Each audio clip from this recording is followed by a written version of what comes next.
Hello students, तो यहाँ पर हम लोग क्लास सिक्स्थ के कुछ इंपॉर्टेंट मल्टीपल चॉइस क्वेश्चंस को देखेंगे।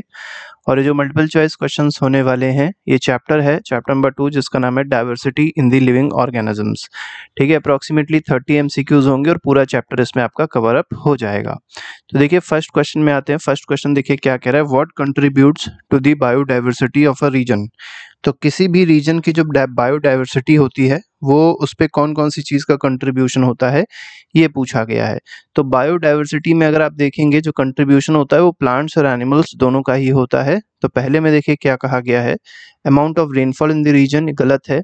अगले में कहा गया the variety of plants and animals found in the region, यही इसमें स्टेटमेंट सही हो जाएगा। तो इसमें बी ऑप्शन बिल्कुल सही है। अगले पे आते हैं, which of the following is an example of interdependence between plants and animals. तो देखिए प्लांट्स और एनिमल्स के बीच में इंटरडिपेंडेंस होता है, इसका आपको एक एग्जाम्पल बताना है। एग्जाम्पल क्या हो सकता है? ठीक है, तो आपने देखा होगा जैसे प्लांट्स और एनिमल्स का इंटरडिपेंडेंस आप ऐसे समझ सकते हैं, जैसे मान लीजिए एक अमरूद का फल लगा हुआ है कहीं अमरूद के पेड़ पे, तो उसको तोते ने खाया। ठीक है, अब जब पैरट उसको खाएगा तो पैरट खाने के बाद क्या करता है, उसको जब एक्सक्रीट करता है, उसका जो भी एक रिमूवल वेस्ट होता है उसको जो एक्सक्रीट करता है, तो कहाँ, ग्राउंड में करेगा, मतलब कहीं ना कहीं सॉइल होगी वहाँ करेगा, तो वहाँ से प्लांट उग जाएगा। ठीक है, प्लांट वहाँ से जनरेट हो जाएगा। तो यही इंटरडिपेंडेंस है एक दूसरे पे। ठीक है, कि प्लांट ने एनिमल को कुछ दिया तो एनिमल ने प्लांट को कुछ दे दिया।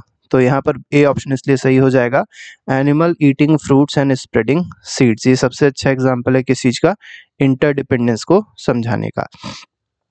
अगले पे आते हैं, what is the purpose of grouping plants and animals. अब देखिए प्लांट्स और एनिमल्स को ग्रुप क्यों किया जाता है, अलग अलग ग्रुप में क्यों रखा जाता है, ये आपको यहाँ पर बताना है। ठीक है, तो किसी भी चीज को अगर ग्रुप में रखते हैं तो उसके पीछे रीजन ये होता है कि हम लोग सिमिलैरिटी और डिफरेंसेस बता सकें उन प्लांट्स और एनिमल्स के बीच में क्या है। ठीक है, तो यहाँ पर बी ऑप्शन जो है वो बिल्कुल सही हो जाएगा। To make them look better बिल्कुल ही गलत है। अब जैसे मान लीजिए एक हर्ब्स है, ठीक है, और एक श्रब्स है। ठीक है, अब इन ये ग्रुपिंग क्यों करी गई, क्योंकि हर्ब्स में जितने प्लांट होंगे उनकी प्रॉपर्टीज हर्ब्स की तरह होगी, और श्रब्स में जितने प्लांट होंगे उनकी प्रॉपर्टीज श्रब की तरह होगी। तो सिमिलैरिटीज भी कुछ हो सकती हैं। तो सिमिलैरिटीज और डिफरेंस को देखने के लिए, अंडरस्टैंड करने के लिए, स्टडी करने के लिए प्लांट और एनिमल्स को ग्रुप किया जाता है। क्वेश्चन नंबर 4 देखिए क्या कह रहा है, which feature could be the use to group the plants. मतलब कौन सा ऐसा फीचर हो सकता है जिससे प्लांट्स को ग्रुप किया जाए। तो पहला दिया गया हाइट के हिसाब से बिल्कुल सही है। ठीक है, कुछ हो सकते हैं बहुत ऊंचे प्लांट्स हो, कुछ हो सकते हैं मिडिल हाइट के प्लांट्स हो, कुछ हो सकते हैं बहुत ही शॉर्ट प्लांट्स हो। कलर के हिसाब से कर सकते हैं, ये भी ठीक है। द प्रेजेंस ऑफ और द एब्सेंस ऑफ फ्लावर्स, ये भी सही है, क्योंकि कुछ प्लांट्स ऐसे होते हैं जिसमें फ्लावर्स होते हैं और कुछ में फ्लावर्स नहीं होते हैं। ठीक है, तो यहाँ पर डी ऑप्शन सही हो जाएगा, क्योंकि ये तीनों के तीनों जो मतलब एक तरीके से फीचर दिए गए हैं वो प्लांट्स में पाए जाते हैं, और उससे हम लोग प्लांट्स को ग्रुप कर सकते हैं। फिफ्थ क्वेश्चन में क्या कहा गया है, which of the following is not a feature of trees. अब ट्रीज का इनमें से कौन सा फीचर नहीं होता है, ये आपसे पूछा गया है। तो पहला दिया गया, they have thick hard brown and woody stems, बिल्कुल ठीक है। Their branches start higher up on the stem, ये भी सही है। ठीक है, थर्ड में कहा गया, they have multiple thin green stems starting from the ground, ये गलत है। ठीक है, मल्टीपल थिन ग्रीन स्टेम वो भी स्टार्टिंग फ्रॉम द ग्राउंड ऐसे नहीं है। ठीक है, तो mango trees are the example of trees, ये सही है। तो इसमें कौन सा गलत है, कौन सा फीचर नहीं है, तो सी ऑप्शन जो है वो फीचर नहीं है। सिक्स्थ पे आते हैं, व्हाट आर शर्ब्स। अब पूछा गया शर्ब्स क्या होते हैं, शर्ब्स के बारे में आपको बताना है। तो पहला स्टेटमेंट देखिए, पहला ऑप्शन क्या कह रहा है, plants that have many hard woody stems that branch close to the ground, बिल्कुल सही है। ठीक है, तो हार्ड वुडी स्टेम्स होंगी और बहुत ही ग्राउंड के पास होते हैं, मतलब बहुत इनकी ऊंचाई नहीं होती, बहुत छोटे पेड़ होते हैं, तो इनको क्या कहा जाता है, श्रब्स कहा जाता है। ठीक है, अगले पे आते हैं, क्वेश्चन नंबर 7 देखते हैं क्या कहा गया है, which of the following plant is an example of herb. अब देखिए हर्ब मतलब जो बहुत छोटे छोटे प्लांट होते हैं लेकिन हरे भरे प्लांट होंगे, आपको बताना है ये कौन सा है। तो हरे भरे प्लांट में आप देखेंगे मैंगो ट्री तो हर्ब बिल्कुल नहीं है, रोज प्लांट तो श्रब में आ जाएगा, हिबिस्कस भी नहीं आएगा। इसका सही आंसर टोमेटो प्लांट है। तो टोमेटो जो टमाटर का पेड़ होता है वो एक हर्ब का प्लांट है, हर्ब प्लांट है वो। ठीक है, अगले पे आएंगे, क्वेश्चन नंबर 8 देखेंगे, what is the pattern of veins in the leaves where the veins run parallel called. तो वेन्स जो है वो पैरेलली चल रही हैं। ठीक है, पैरेलल का मतलब क्या होता है, ऐसे ऐसे चल रही होंगी या ऐसे ऐसे चल रही होंगी। ठीक है, तो इसको क्या कहा जाएगा, पैरेलल वेनेशन कहा जाएगा। ठीक है, तो इसमें बी ऑप्शन जो है वो बिल्कुल सही हो जाएगा। पैरेलल जब वेन्स, इन्हीं को वेन्स कहते हैं, ठीक है, ये हो गई सब वेन्स है, ठीक है। तो पैरेलल जब चलती हैं तो क्या कहते हैं, पैरेलल वेनेशन कहा जाता है।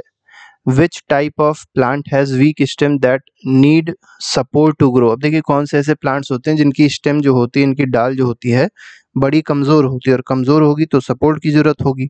तो ऐसे प्लांट्स को क्या कहा जाएगा, ट्रीज तो कहा नहीं जाएगा, श्रब्स भी नहीं कहेंगे, क्रीपर्स भी नहीं कहेंगे, क्या कहेंगे, क्लाइंबर्स कहेंगे। नाम से पता चल रहा होगा क्लाइंब कर रहे हैं, तो इनको क्या कहता है, क्लाइंबर्स कहता है।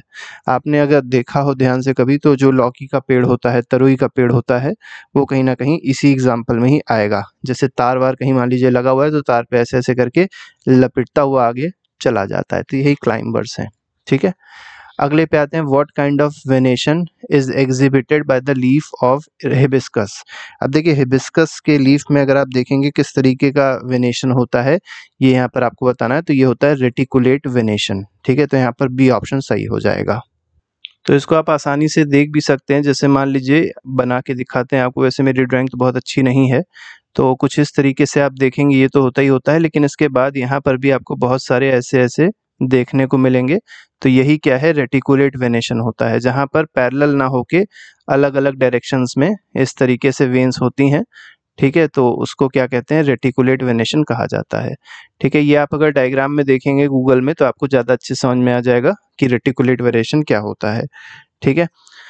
क्वेश्चन नंबर 11th पे आते हैं। 11th क्वेश्चन देखिए क्या कहा गया है, what type of root system does a mustard plant have. अब देखिए मस्टर्ड प्लांट में किस तरीके का रूट सिस्टम होता है, ये यहाँ पर आपको बताना है। तो टैप रूट सिस्टम होता है, तो यहाँ पर बी ऑप्शन सही हो जाएगा। फाइब्रस नहीं होता है, टैप रूट होता है, याद रखिएगा। अगले पे आते हैं, क्वेश्चन नंबर 12 देखिए क्या कह रहा है, which of the following plant has fibrous root system. अब देखिए क्या पूछा गया, फाइब्रस रूट सिस्टम जो है वो किसका है। फाइब्रस में आप देखेंगे जो रूट होती हैं वो कुछ इस तरीके से पूरे में फैली होती हैं, ठीक है। तो पूरे में इस तरीके से एक ही से ही बहुत सारे फाइबर्स निकले होंगे। ये किस में होगा ये बताना है आपको। मेनली जितनी भी घासें होती हैं उनमें ये फाइब्रस रूट सिस्टम देखने को मिलता है। तो मस्टर्ड में तो नहीं होगा, हिबिस्कस में भी नहीं, कॉमन ग्रास में फाइब्रस रूट सिस्टम होता है।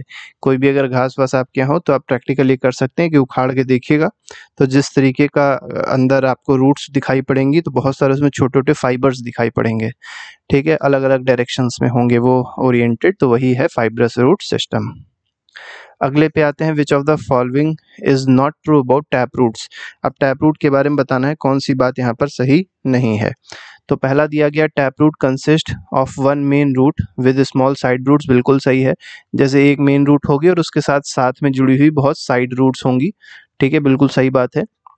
Are found in plants like mustard and hibiscus, mustard hibiscus में होती है, बिल्कुल ठीक है। Appear as bunch of thin roots, तो बंच नहीं होते, थिन रूट्स के बंच नहीं होते हैं, ये ऑप्शन इसमें गलत है, ठीक है। ये तो हमने भी देखा था कि जो फाइबर वाला था उसमें होते हैं, ठीक है। मतलब जो फाइब्रस रूट सिस्टम होता है उसमें सी ऑप्शन देखने को मिलेगा कि बहुत पतले पतले बंच होंगे थिन रूट्स के। Plants with reticulate venation often have tap roots, देखिए हमेशा नहीं होगा, लेकिन ज़्यादातर केसेस में क्या देखेंगे कि ऐसे प्लांट जिनकी लीफ में रेटिकुलेट वेनेशन होता है उनमें क्या होंगे, टैप रूट्स होंगे, ठीक है। अगले पे आते हैं, 14th क्वेश्चन को देखेंगे, which type of root system is typically associated with parallel venation in leaves. अब देखिए रूट सिस्टम कैसा होगा, अगर पैरेलल वेनेशन हो रहा है तो रूट सिस्टम कैसा होगा, तो रूट सिस्टम होगा फाइब्रस रूट सिस्टम, ठीक है। रेटिकुलेट में ज़्यादातर केसेस में कैसा होता है, टैप रूट सिस्टम होता है। और पैरेलल वेनेशन अगर लीव्स में है, तो अगर आप लीफ को कभी देखेंगे तब जो वेनेशन होगा वो कैसा हो जाएगा, फाइब्रस रूट सिस्टम वाला होगा, मतलब जो रूट सिस्टम होगा फाइब्रस रूट सिस्टम होगा। अगले सवाल पे आएंगे, क्वेश्चन नंबर 15 देखेंगे। 15th क्वेश्चन देखिए क्या कहा गया है, what type of root system and venation does a chickpea plant have. तो देखिए चिकपी प्लांट जो होता है उसमें किस तरीके का रूट सिस्टम होता है और किस तरीके का लीफ में वेनेशन होता है, ये यहाँ पर आपको बताना है, ठीक है। तो यहाँ पर अगर आप रूट सिस्टम देखेंगे तो टैप रूट सिस्टम होता है, और साथ ही साथ जो वेनेशन होता है, ठीक है, लीफ में जो वेनेशन होता है वो रेटिकुलेट वेनेशन होता है। तो यहाँ पर सी ऑप्शन जो है वो सही हो जाएगा, ठीक है। अगले पे आते हैं, which of the following plant is a monocot. अब देखिए मोनोकॉट डाइकॉट दो तरीके के होते हैं, ठीक है। तो मोनोकॉट इसमें कौन सा है, मोनोकॉटिलीडन होगा, मतलब एक ही कॉटिलीडन होता है इसमें, तो यहाँ पर वीट जो है वो मोनोकॉट है। बाकी आप अगर देखेंगे, जैसे मान लीजिए मटर, एक मटर का एग्जांपल ले लें, तो मटर मान लीजिए ये है, तो इसको बीच से अगर ब्रेक किया जाता है, ठीक है, तो वो आसानी से टूट भी आती है और बराबर बराबर की चीज़ें निकलती हैं, ठीक है, लेकिन वीट में ऐसा नहीं होता।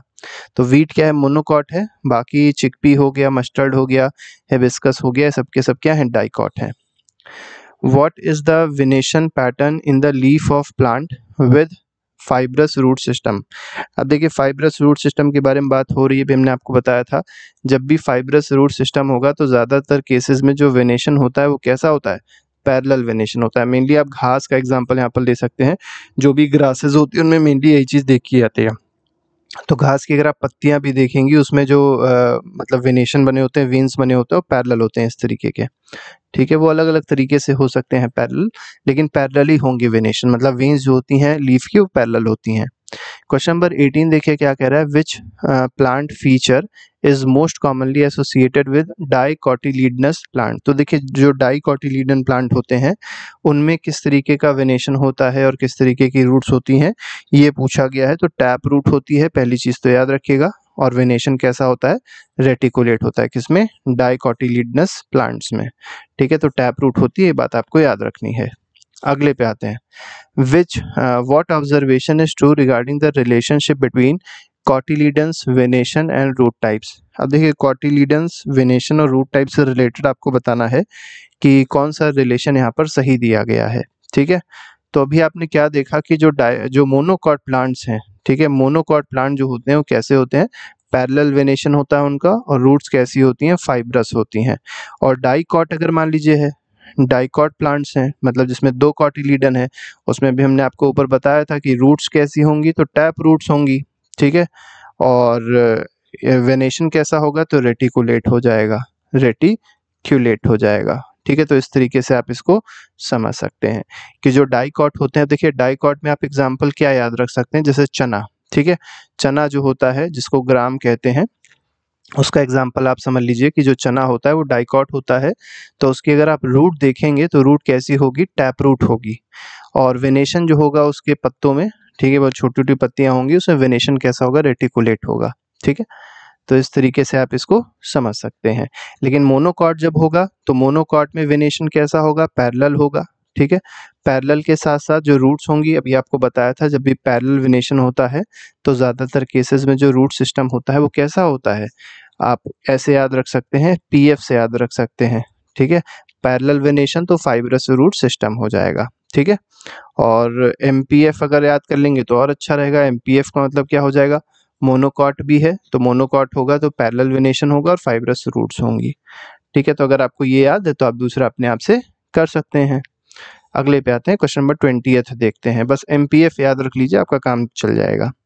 क्वेश्चन नंबर 20 पे आते हैं, what is the correct classification of maize based on its cotyledon, venation and root system. देखिए मेज की बात करी गई है, तो अभी हमने आपको मेज के बारे में शायद बताया नहीं था, लेकिन मेज याद रखिएगा, मेज मतलब मक्का होता है, ठीक है। मक्के को देखिएगा, मोनोकॉटिलीडन होता है तो ये मोनोकॉट होता है, ठीक है, मोनोकॉट होता है।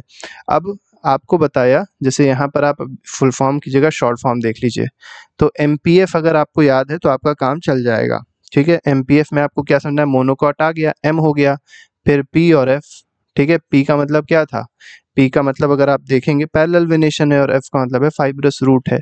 तो इसमें क्या आंसर आना चाहिए, मोनोकॉट होना चाहिए, पैरेलल वेनेशन होना चाहिए, फाइब्रस रूट्स होने चाहिए। तो यहाँ पर बी ऑप्शन जो है वो इसलिए सही बैठ जाएगा। अगले पे आते हैं, क्वेश्चन नंबर 21 पे आते हैं, what was Janaki Ammal primarily known for.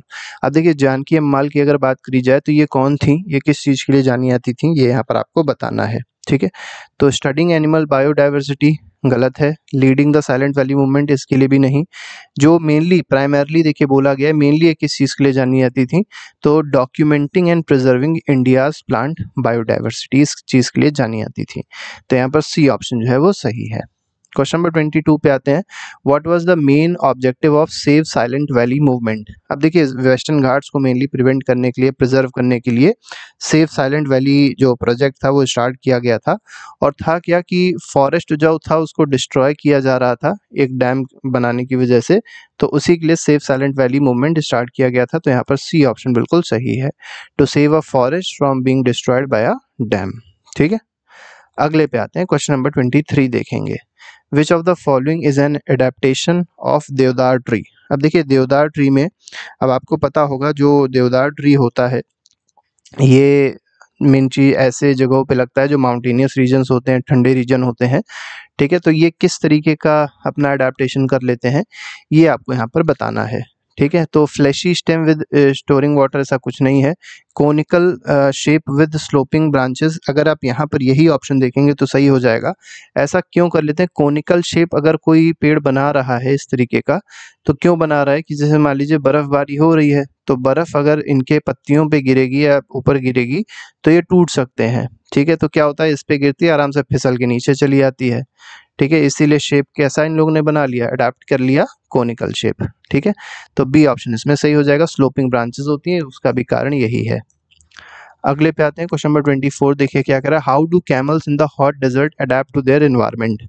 अब देखिए जो कैमल्स होते हैं वो अगर हॉट डेजर्ट के कैमल्स हैं तो वो किस तरीके से अडेप्टेशन करते हैं एनवायरनमेंट के साथ में, ये आपको यहाँ पर बताना है। तो पहला दिया गया, by growing long hairs to survive the cold. देखिए हॉट डेजर्ट की बात करी गई है, कोल्ड का तो यहाँ कोई काम ही नहीं होगा। By having two humps to store food. अब देखिए दो हम्प होते हैं क्या इनके, ऐसा भी नहीं है, ये मतलब जरूरी नहीं है, तो ये भी गलत हो जाएगा। By having long legs and wide hooves, ये बिल्कुल सही है कि लेग्स जो होते हैं वो ऊंचे होंगे, लंबे होंगे, और हूव्स जो होंगी वो थोड़ी सी वाइड होंगी। वाइड मेनली इसलिए होंगी कि जो भी फैट है उसको स्टोर कर सकें।